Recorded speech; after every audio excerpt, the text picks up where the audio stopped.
ഒരു മക്കളോടും ചെയ്യാൻ പാടില്ലാത്ത ഒരു വലിയ പ്രശ്നത്തെ പറ്റിയാണ് പറയാൻ പോകുന്നത്. എപ്പോഴും അവർക്ക് സെൽഫ് ഡൗട്ട് ഉണ്ടാകും.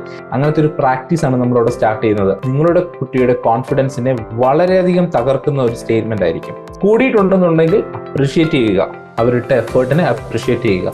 ഈ ഒരു മെസ്സേജ് എന്ന് പറയുന്നത് പേരൻസിന് വേണ്ടിയിട്ടുള്ള മെസ്സേജ് ആണ്. അപ്പൊ പേരൻസ് ഒരു മക്കളോടും ചെയ്യാൻ പാടില്ലാത്ത ഒരു വലിയ പ്രശ്നത്തെ പറ്റിയാണ് പറയാൻ പോകുന്നത്. ഓക്കെ, ആരോടും ചെയ്യാൻ പാടില്ല, പക്ഷേ യൂഷ്വലി എല്ലാവരും ചെയ്യുന്ന ഒരു തെറ്റും കൂടാണിത്. വേറൊന്നുമല്ല, കമ്പാരിസൺ ആണ്. കമ്പാരിസൺ എന്ന് പറയുന്ന സംഭവം നമ്മൾ ആദ്യമേ കുഞ്ഞുങ്ങളുടെ കുട്ടിക്കാലം മുതലേ നിങ്ങളുടെ തലയിലേക്ക് ആ ഒരു സാധനം കൊടുക്കുകയാണെങ്കിൽ പിന്നെ അവർ പഠിച്ചു പോകുന്ന ഓരോ കാലഘട്ടത്തിലും ഈ കമ്പാരിസൺ എന്ന് പറയുന്നത് അവരുടെ ഒരു കമ്പാനിയൻ ആയിട്ട് മാറും. അത് ഭയങ്കര പ്രശ്നമാണ്. കാരണം നമ്മളുടെ കോൺഫിഡൻസ് വളരെയധികം താഴ്ന്നു പോകുന്ന ഒരു പ്രശ്നമാണ് കമ്പാരിസൺ എന്ന് പറയുന്നത്. ഫോർ എക്സാമ്പിൾ, നമ്മളുടെ കുട്ടി ഇപ്പം 5ാം ക്ലാസ്സിൽ പഠിക്കുന്ന ഒരു കുട്ടിയാണ്. കുട്ടി ഒരു ഓണപരീക്ഷയുടെയോ അല്ലെ ക്രിസ്മസ് പരീക്ഷയുടെയോ മാർക്കുമായിട്ട് വീട്ടിലേക്ക് വരുന്നു.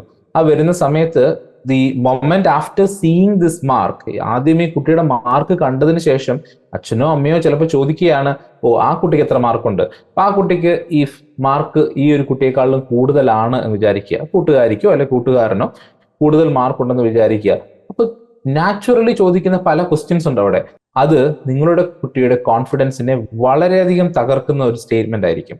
കോൺഫിഡൻസ് മാത്രമല്ല, സെൽഫ് ലവ് എന്ന് പറയുന്ന ഒരു സംഭവമുണ്ട്. നമുക്ക് നമ്മളോട് തന്നെയുള്ള ഒരു ഇഷ്ടമുണ്ട്.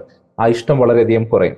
നമുക്ക് ഇനിയും ഇത് ചെയ്യാൻ കഴിയുമോ എന്നുള്ളൊരു കൺഫ്യൂഷൻ, എപ്പോഴും അവർക്ക് സെൽഫ് ഡൗട്ട് ഉണ്ടാകും. ഞാൻ എത്ര ചെയ്താലും എന്തുകൊണ്ട് എനിക്ക് ഇവരെ തൃപ്തിപ്പെടുത്താൻ പറ്റുന്നില്ല, ഞാൻ എത്ര ചെയ്താലും എന്തുകൊണ്ട് എനിക്ക് നല്ല മാർക്ക് കിട്ടുന്നില്ല, ഇങ്ങനെയൊക്കെയുള്ള ഒരുപാട് പ്രശ്നങ്ങളിലേക്ക് വഴിവെക്കുന്ന ഒരു ചോദ്യമാണ് നമ്മൾ ഈ ചോദിക്കുന്നത്. അങ്ങനത്തെ ഒരു പ്രാക്ടീസ് ആണ് നമ്മളവിടെ സ്റ്റാർട്ട് ചെയ്യുന്നത്. അതുകൊണ്ട് തന്നെ കമ്പാരിസൺ എന്ന് പറയുന്ന ഒരു കാര്യം പരമാവധി ചെയ്യാണ്ടിരിക്കുക. നിങ്ങൾക്ക് ചോദിക്കാൻ പറ്റുന്ന ഒരു ചോദ്യമുണ്ട്. കുട്ടി മാർക്കുമായിട്ട് വരുമ്പോൾ ചോദിക്കുക, കഴിഞ്ഞ പരീക്ഷയ്ക്ക് നിനക്ക് എത്ര മാർക്കുണ്ടായിരുന്നു? അപ്പൊ കുട്ടി ഒരു മാർക്ക് പറയും. ചിലപ്പോൾ ആ പരീക്ഷയെക്കാളും കൂടിയിട്ടുണ്ടാവാം, അല്ലെങ്കിൽ കുറഞ്ഞിട്ടുണ്ടാവാം. കൂടിയിട്ടുണ്ടെന്നുണ്ടെങ്കിൽ അപ്രിഷിയേറ്റ് ചെയ്യുക, അവരുടെ എഫേർട്ടിനെ അപ്രിഷിയേറ്റ് ചെയ്യുക. ഇനി അഥവാ കുറയുകയാണ് ചെയ്തിട്ടുണ്ടെങ്കിൽ അതിന് എന്ത് ചെയ്യണമെന്ന് അവരുടെ കൂടെ ഇരുന്ന് അവരെ ഹെൽപ്പ് ചെയ്യാനായിട്ട് ശ്രമിക്കുക. നീ തന്നെ ഒന്ന് ആലോചിച്ച് നോക്ക്, എന്ത് ചെയ്താൽ നമുക്ക് ഇത് ഇമ്പ്രൂവ് ചെയ്യാനായിട്ട് പറ്റും, അല്ലെങ്കിൽ എന്തൊക്കെ കാര്യങ്ങൾ ചെയ്തപ്പോഴാണ് നിനക്ക് പഠിക്കാനായിട്ട് പറ്റാത്തത്, അല്ലെങ്കിൽ എന്ത് ചെയ്യുമ്പോഴാണ് നിനക്ക് ഒരു ബുദ്ധിമുട്ട് തോന്നുന്നത്, ഏത് ടൈപ്പ് ഓഫ് ടോപ്പിക്ക് പഠിക്കുമ്പോഴാണ് നിനക്ക് ഒരു ബുദ്ധിമുട്ട് തോന്നുന്നത്. ഇങ്ങനെയുള്ള കാര്യങ്ങൾ ആ കുട്ടിയുടെ കൂടെ ഇരുന്ന് വളരെ സമാധാനത്തോടു കൂടി ആ കുട്ടിക്ക് നിങ്ങളുടെ അടുത്ത് തുറന്ന് സംസാരിക്കാൻ പറ്റുന്ന ഒരു അറ്റ്മോസ്ഫിയർ ക്രിയേറ്റ് ചെയ്ത് അവിടെ ഇരിക്കുന്ന സംസാരിക്കേണ്ടതായിട്ട് വരും.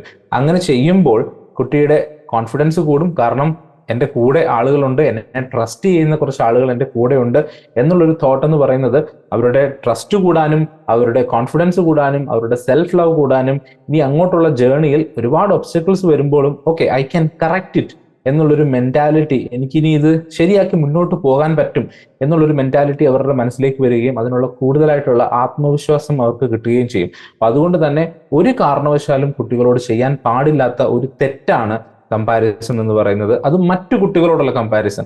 ആ കുട്ടിയുടെ തന്നെ പഴയ മാർക്കിനോടോ അവരുടെ ഇമ്പ്രൂവ്മെന്റിനോടോ അല്ലെ അവർക്ക് വന്നിട്ടുള്ള ഒരു എന്താ പറയുക മാർക്കിലുണ്ടായ കുറവിനെയൊക്കെ നിങ്ങൾക്ക് ചൂണ്ടിക്കാണിച്ച് അതിനു വേണ്ടിയിട്ടുള്ള പരിഹാരങ്ങളൊക്കെ നിങ്ങൾക്ക് പറഞ്ഞു കൊടുക്കാം. പക്ഷെ മറ്റൊരു കുട്ടിയുമായിട്ട് കമ്പയർ ചെയ്യുമ്പോൾ അത് ഒരുപാട് പ്രശ്നങ്ങൾ അവിടെ ക്രിയേറ്റ് ചെയ്യുന്നുണ്ട്. ഇനിയും പറയുന്നത് എന്തുകൊണ്ട് ഈ കമ്പാരിസൺ ചെയ്തുകൂടാ എന്നുള്ളതാണ്. ഒന്ന് നമ്മൾ ഓൾറെഡി പറഞ്ഞു, ഈ പറഞ്ഞതുപോലെ കുട്ടികളുടെ കോൺഫിഡൻസും ഇങ്ങനെയുള്ള ഒരുപാട് ആക്ടിവിറ്റീസിനെ ഇത് ബാധിക്കും എന്നുള്ളത്. ഇനി ഇത് എന്തുകൊണ്ട് ചെയ്തുകൂടാ? കാരണം എല്ലാ കുട്ടികളും വളരുന്ന സാഹചര്യം ഒന്നല്ല. ഓക്കെ, ഇപ്പൊ ചില കുട്ടികൾക്ക് അവരുടെ പേരൻസിന്റെ സപ്പോർട്ട് കിട്ടുന്നുണ്ടാവാം, ചില കുട്ടികൾ എക്സ്ട്രാ ട്യൂഷന് പോകുന്നുണ്ടാവാം. ഓരോരുത്തരുടെയും ലേണിംഗ് പാറ്റേൺസ് ചിലപ്പോൾ ഡിഫറെന്റ് ആയിരിക്കാം, അല്ലെ? അപ്പൊ അതുകൊണ്ട് തന്നെ കുട്ടികളിൽ സ്വാഭാവികമായിട്ടും എന്തുവരും, മാർക്കിൽ ഡിഫറൻസസ് ഉണ്ടാകും. അപ്പൊ അതുകൊണ്ട് തന്നെ അതിനെ വെച്ച് ആ ഒരു അളവുകോൽ വെച്ച് നിങ്ങളുടെ മകന്റെയോ മകളുടെയോ കോൺഫിഡൻസിനെ നിങ്ങൾ അളക്കാതിരിക്കുക, അവരുടെ എബിലിറ്റിയും കേപ്പബിലിറ്റിയും നിങ്ങൾ അളക്കാതിരിക്കുക. ഇതാണ് എനിക്ക് ഇന്നത്തെ ഒരു വീഡിയോയിൽ നിങ്ങളുടെ അടുത്ത് പറയാനായിട്ടുള്ളത്.